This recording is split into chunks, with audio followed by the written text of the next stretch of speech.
흔들리며 피는 꽃이라는 시가 있습니다. 도종환 시인이 쓴 시인데, 흔들리지 않고 피는 꽃이 어디 있으랴.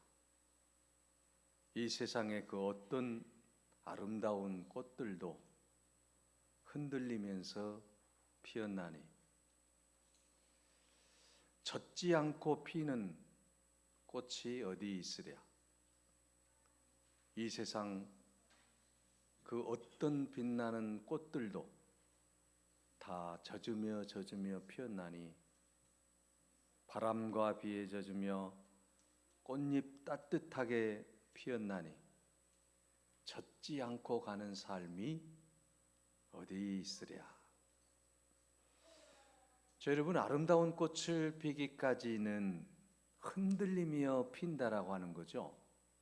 아름다운 꽃이 활짝 피기까지는 비바람 맞으며 젖으면서 한 송이 아름다운 꽃을 피어낸다는 것입니다. 여러분, 인생도 마찬가지지 않습니까?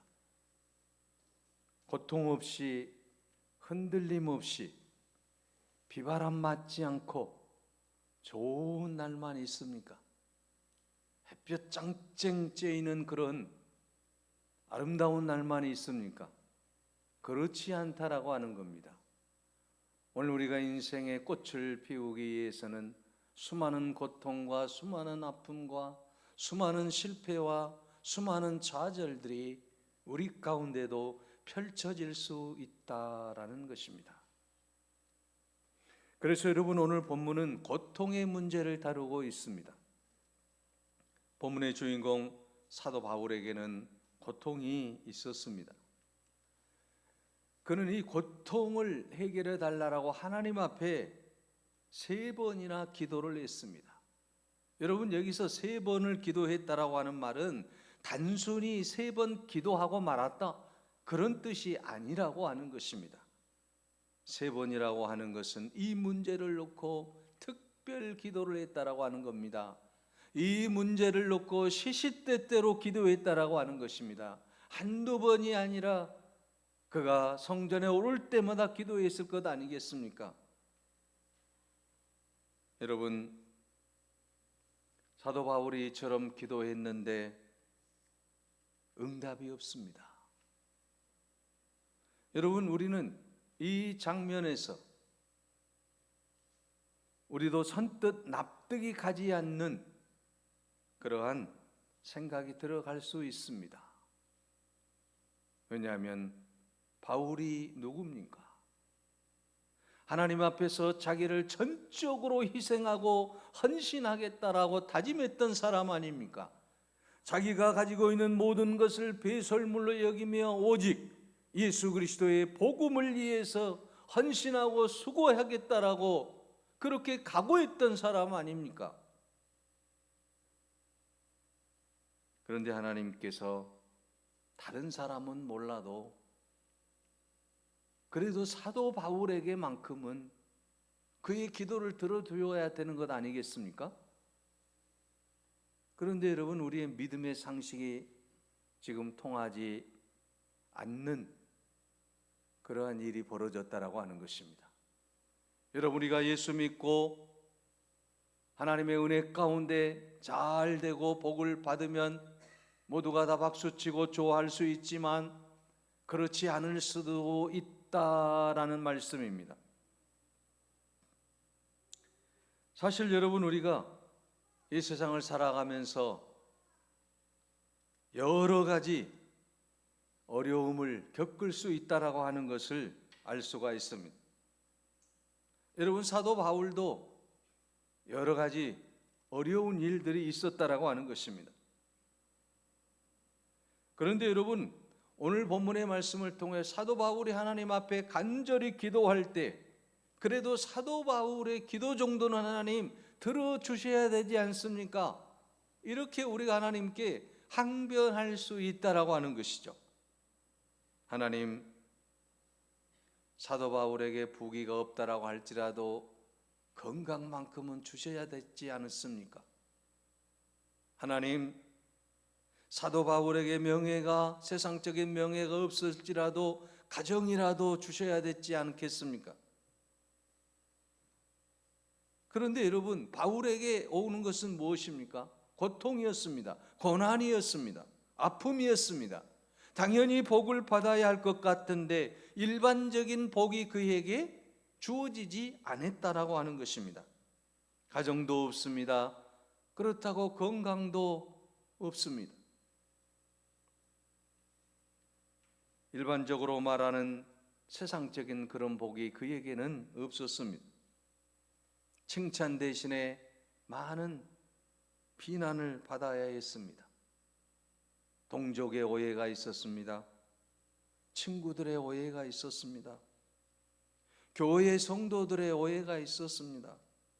많은 사람들의 비난 속에서, 능욕 속에서 그는 복음을 증거해야만 했던 것입니다. 그런데 여기에 결정적인 바울에게 있어서 고민이 무엇입니까? 육체의 가시, 사탄의 사자가 자기를 지금 육체를 괴롭히고 있다라고 하는 것 아니겠습니까? 여러분, 이 육체의 가시, 사탄의 사자가 무엇인지는 성경에는 정확하게 나오지는 않습니다. 그런데 신학자들은 그것은 육체의 고통을 뜻하는 것이라고 해석하고 있고, 또한 이 육체의 고통이 사도 바울에게 떠나지 않았다라고 하는 것입니다. 사실 여러분 사람이 살면서 서럽고 서럽다 해도 내 몸 아픈 것처럼 서러운 것은 없습니다. 누가 내 몸 아픈 것을 알아줄 수 있습니까? 내 몸이 되지 않는 이상 그 누구도 내 몸에 대해서 알 수가 없는 거예요. 내 몸이 쓰리고 아플 때에 그 누가 나를 대신해서 아파줄 사람이 이 세상에 단 한 사람도 있습니까? 내 질병을 짊어질 수 있는 사람은 이 세상에 단 한 사람도 없다라고 하는 것이죠. 그래서 여러분, 이 사도 바울에게도 육체의 가시가 계속 찌르고 있는 거예요. 바울이 가지고 있던 이 육체의 가시, 그 사탄의 가시를 신학자들은 안질이라고도 하고 열병이라고도 하고 또는 간질병이라고도 했습니다. 왜냐하면 이 간질병은 옛날부터 사단의 병이라고 불렀기 때문입니다. 만약 여러분 사도 바울이 간질을 앓고 있었다고 생각해 보십시오. 얼마나 그의 고통이 심했겠습니까? 설교를 제대로 할 수 있겠습니까? 복음을 제대로 전할 수 있었겠습니까? 바울은 엄청난 고통을 겪을 수밖에 없었다라고 하는 것입니다. 그래서 다른 사람 같으면 하나님, 왜 내가 복음을 위해 이렇게 수고하는데 이런 고통을 나에게 주십니까? 이렇게 하나님 앞에 한번 항변할 수도 있는 것 아니겠습니까? 사랑하는 여러분, 바울에게는 이런 엄청난 고통이 있었습니다. 이것이 바로 사도 바울의 삶이었고 사도 바울의 모습입니다. 여러분, 그런데 사도 바울이 이것을 어떻게 받아들였느냐라고 하는 것이 중요합니다. 여러분, 우리 안에 고통이 있고 아픔이 있고 실패가 있을 때, 좌절이 있을 때 내가 그것을 어떻게 받아들이느냐에 따라서 내 삶의 질이 달라진다라고 하는 것 아니겠습니까? 사도 바울은 본문에 보면 하나님 앞에 3번이나 간구를 했습니다. 그런데 하나님께서는 그가 원하는 대로 그 병을 고쳐주시지 아니하시고 대신에 이렇게 응답해 주십니다. 오늘 본문 고린도후서 12장 9절에 보면 사도 바울이 나에게 이르시기를, 하나님이 나에게 이르시기를 내 은혜가 내게 족하도다. 여러분, 하나님께서 지금 사도 바울에게 주신 응답이 뭡니까? 질병을 고쳐달라고 하는데, 육체의 고통을 감해달라고 하는데, 지금 내 은혜가 내게 족하도다. 무슨 말씀입니까? 내게 주신 은혜는 그 무엇이든지 내게 충분한 은혜가 된다라는 말씀입니다. 이미 하나님께서 내게 주신 그 은혜가 크다라고 하는 것입니다. 그래서 그 은혜를 통해서 고통을 바라보라고 하는 거죠. 사실 여러분, 사도 바울은 어떤 사람입니까? 예수 그리스도를 믿는 자들을 잡아 옥에 가두고 죽이는데 앞장섰던 사람이지 않습니까? 그런데 다메섹 도상에서 예수 그리스도, 부활하신 예수 그리스도를 만나고 하나님의 자녀가 되었어요. 이 놀라운 은혜를 지금 체험했다라고 하는 것입니다. 그래서 이 십자가의 그 구속의 은총을 체험한 사도 바울에게 있어서 하나님께서 내 은혜가 내게 족하다, 십자가의 은혜면 족하지 않느냐, 이걸 깨닫는 거예요. 그렇구나. 그리스도의 그 십자가의 놀라운 은혜, 나를 위해 십자가에 찢기시고 피 흘리셨던 그 주님의 은혜를 생각한다고 한다면, 이러한 육체의 가시 정도는, 육체의 고통 정도는 내가 얼마든지 이길 수 있는 것 아니냐. 예수님이 인류를 위해 십자가를 지시고 나를 위해 십자가에서 달려 죽으시기까지 사랑해 주셨는데, 내가 이것 때문에 염려하고 내가 이것 때문에 원망해서야 되겠느냐. 그래서 그는 그 고통의 문제를 해결받는 것을 보게 됩니다. 그래서 그는 이제는 기뻐한다라고 말씀하고 있어요. 10절에 보면 그리스도를 위하여 약한 것들과 능욕과 궁핍과 박해와 권고를 기뻐하노니, 엄청난 신앙의 고백을 하고 있어요. 여러분, 내게 고통이 다가오는데, 육체적인 어려움이 있는데 기뻐할 수 있습니까? 그럴 수 없잖아요. 그래서 지금 사도 바울은 오히려 그것을 나는 기뻐합니다. 이제는 내가 주님의 뜻을 알았습니다. 이제는 내가 하나님의 그 뜻을 알았습니다. 이제는 기뻐하겠습니다. 오히려 이걸 통해서 하나님께 영광을 돌리겠습니다. 이런 고백이 오늘 바울의 고백이라고 하는 것이죠. 사랑하는 여러분, 오늘 우리는 본문을 통해서 알 수 있는 비결이 무엇입니까? 그것은 하나님께서 우리에게 고통을 주는 이유가 있다라는 것이죠. 고통이 주는 은혜가 있다라고 하는 거예요. 오늘 본문의 말씀 고린도전서 12장 7절을 보십시오. 여러 계시를 받은 것이 지극히 크므로. 사도 바울이 지금 여러 계시를 받았어요. 엄청난 계시를 받았습니다. 그래서 지극히 그것이 크다라고 말하고 있어요. 그것으로 인해서 너무 자만하지 않게 하시려고, 영적 교만에, 영적 자만에 이제 힘을 덜 하기 위해서 내 육체에 가시고 사탄의 사자를 주셨다라고 지금 사도 바울이 고백하는 것을 볼 수가 있습니다.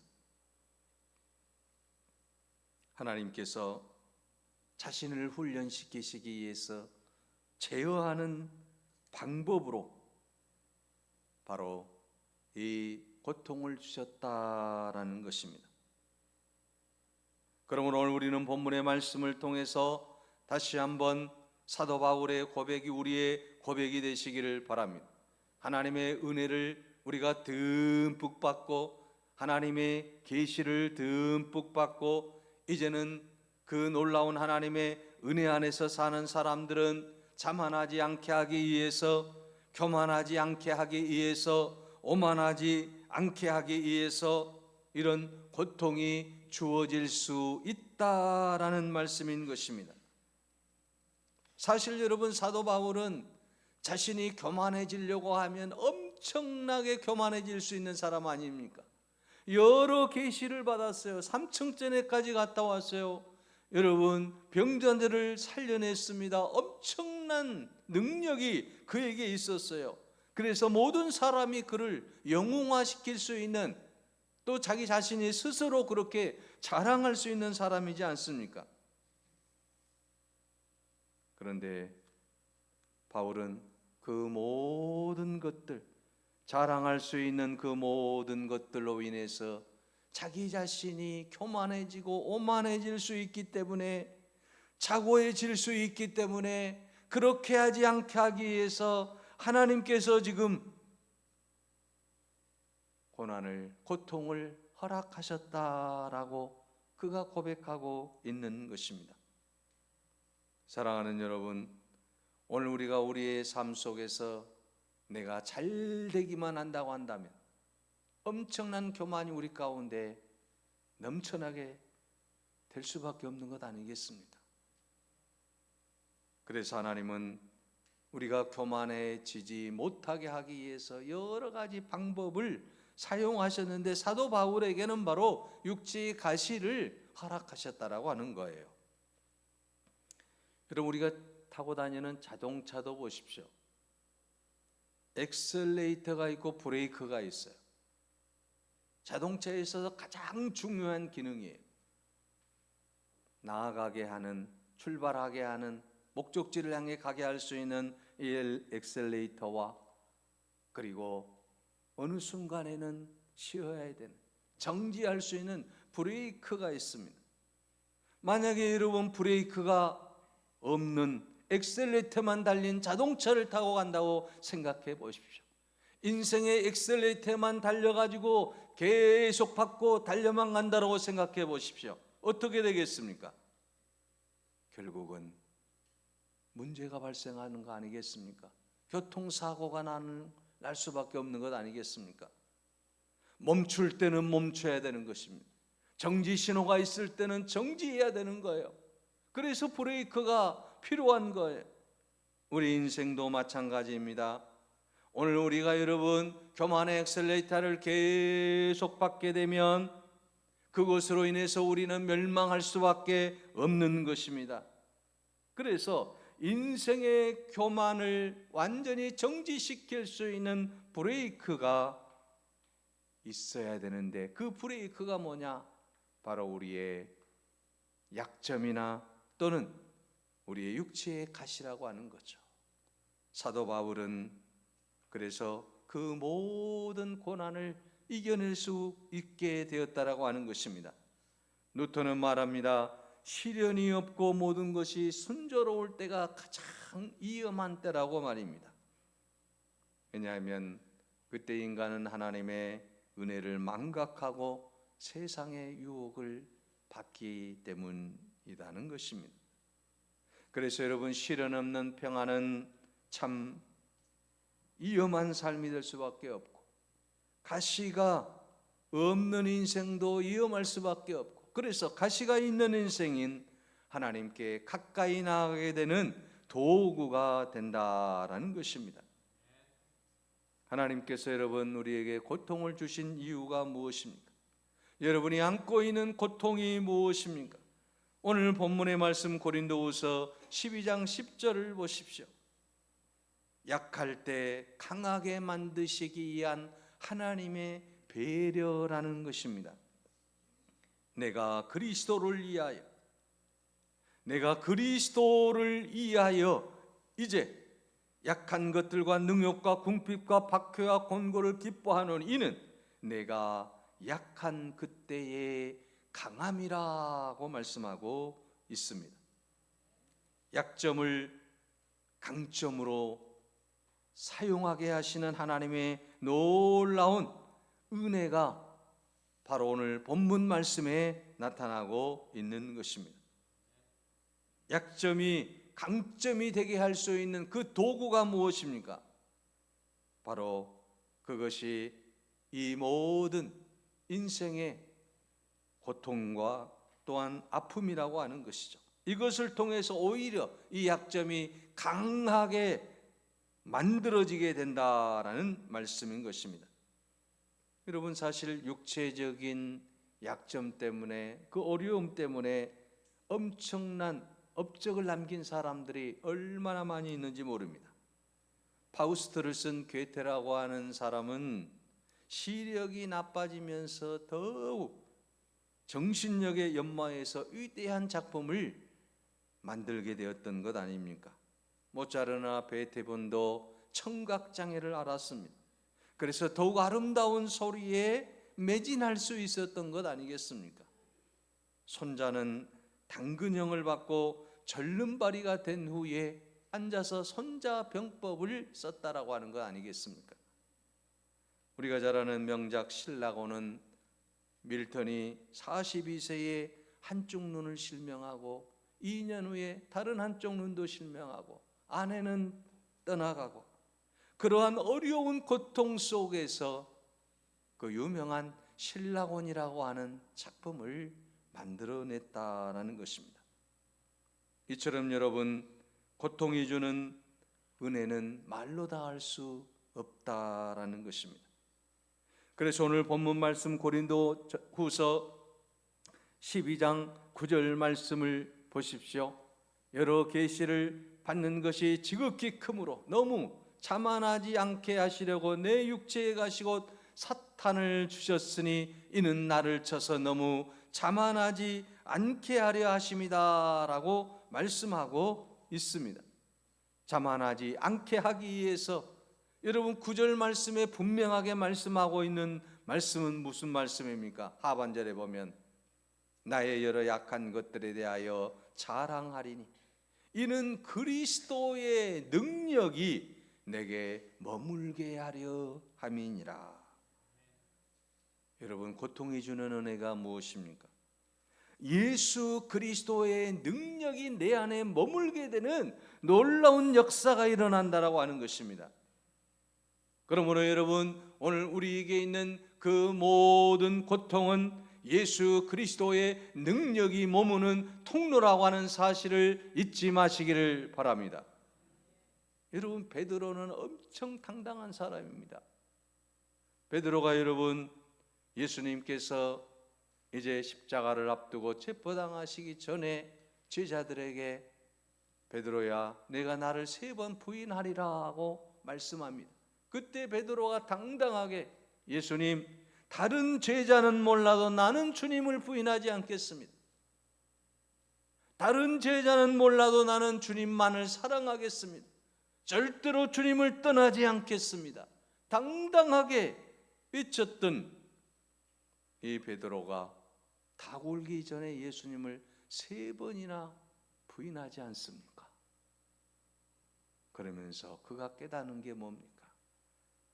자기 자신이 그처럼 약해질 때에 주님께로 가까이 나아가는 계기가 됩니다. 내가 정말 부족한 사람이구나, 약한 사람이구나, 내 힘으로는 안 되는구나. 그래서 예수 그리스도께 가까이 나아갈 때에 여러분, 사도행전 3장에 보게 되면 성전 미문에 앉아있는 안진뱅이 거지에게 뭐라고 말하고 있습니까? 베드로가 가로되 은과 금은 내게 없거니와 내게 있는 것으로 내게 주노니 나사렛 곧 예수 그리스도의 이름으로 걸으라. 사도행전 3장 6절에 말씀하고 있어요. 여러분, 이처럼 베드로가 능력 있는 사람이 되었습니다. 당당했던 베드로, 자기 자신을 의지했던 베드로는 능력이 없었어요. 그러나 예수 그리스도를 의지하고 예수 그리스도의 능력이 그 안에 머물 때에 그는 안진뱅이를 일으키는 능력의 사람이 되었다라고 하는 사실입니다. 여러분, 구약의 다윗도 마찬가지지 않습니까? 다윗은 사무엘이 하나님의 명령을 받고 이세 아들 중에서 똑똑한 놈에게 기름을 부어서 이스라엘의 왕이 되게 하라는 명령을 받아요. 이세의 집에 가보니까 이 다윗은 별것이 아니에요. 다윗을 보니까 초라해요. 목동이에요. 농사를 짓고 있어요. 그래서 사무엘은 이 아이가 아니고 다른 아이라고 생각을 했는데 하나님은 사무엘을 쓰시기에 사무엘에게 기름을 부으라고 말씀하는 것을 볼 수 있습니다. 사실 여러분, 이처럼 별것 없고 보잘것 없고 약점이 많은 이 다윗이었지만 하나님께서 그를 부르시고 하나님께서 함께 하심으로 말미암아 그에게 능력이 나타나기 시작했지 않습니까? 그래서 블레셋 장수 골리앗과의 싸움에서 하나님의 이름으로 나아갈 때에 승리하게 된 줄로 믿습니다. 오늘 이처럼 여러분, 우리의 약점이 오히려 하나님을 의지하는 도구가 된다라고 하는 것입니다. 내 힘을 의지하고 내 능력을 의지하면 우리는 예수 그리스도의 능력을 발휘할 수 없는 것입니다. 그러나 여러분, 우리가 내 약점을 인정하고 우리는 예수 그리스도의 능력을 믿고 우리가 나아갈 때에 주의 능력이 우리 안에 머물게 되고 놀라운 역사가 일어나게 될 줄로 믿습니다. 고통과 여러분, 그 약점을 통해서 하나님은 우리를 사용하고 계십니다. 그러므로 여러분, 우리는 우리의 모든 삶 속에서 이 모든 것들을 인정할 수 있기를 바랍니다. 하나님의 은혜만 있으면 놀라운 역사가 일어나는 것입니다. 교회도 마찬가지입니다.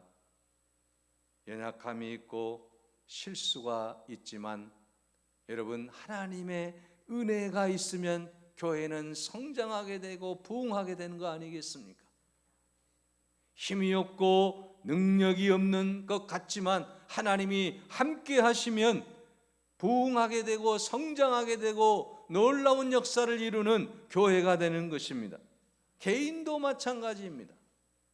우리 안에 여러 가지 고통이 있고 아픔이 있고 또한 실패가 있을지라도 하나님의 은혜, 예수 그리스도의 능력이 우리 안에 머물기만 하면 나도 알 수 없는 놀라운 능력이 우리 가운데 펼쳐지게 될 줄로 믿습니다. 그래서 길버트 체스터턴은 쓰러진 사람의 곁에는 무수한 천사가 있지만 서 있는 사람 곁에는 한 명의 천사밖에 없다라고 말을 했습니다. 여러분, 우리가 고통 가운데 있을 때, 약해져 쓰러져 있을 때 하나님의 비밀을 경험하게 되게 되고, 우리가 고통 가운데 있을 때 하나님의 은혜를 체험하게 되고, 그 체험을 통해서 우리는 십자가의 놀라운 능력을 체험하게 되는 것입니다. 하나님의 능력은 우리의 약함 속에 숨겨져 있는 것입니다. 우리의 삶에는 고통이 따를 수도 있습니다. 실패와 좌절을 경험할 때도 있습니다. 그러나 분명한 것은 고통보다 더 큰 하나님의 은혜가 있다는 사실을 결코 잊지 마시기 바랍니다. 기도하겠습니다.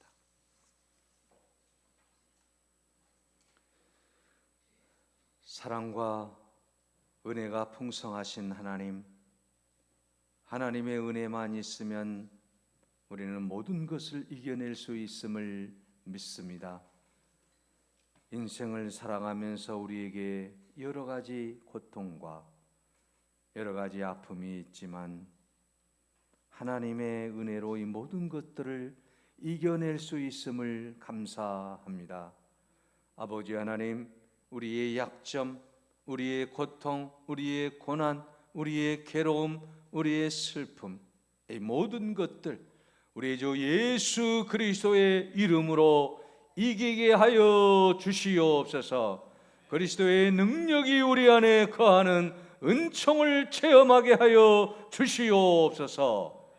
예수 그리스도의 이름으로 기도하옵나이다. 아멘.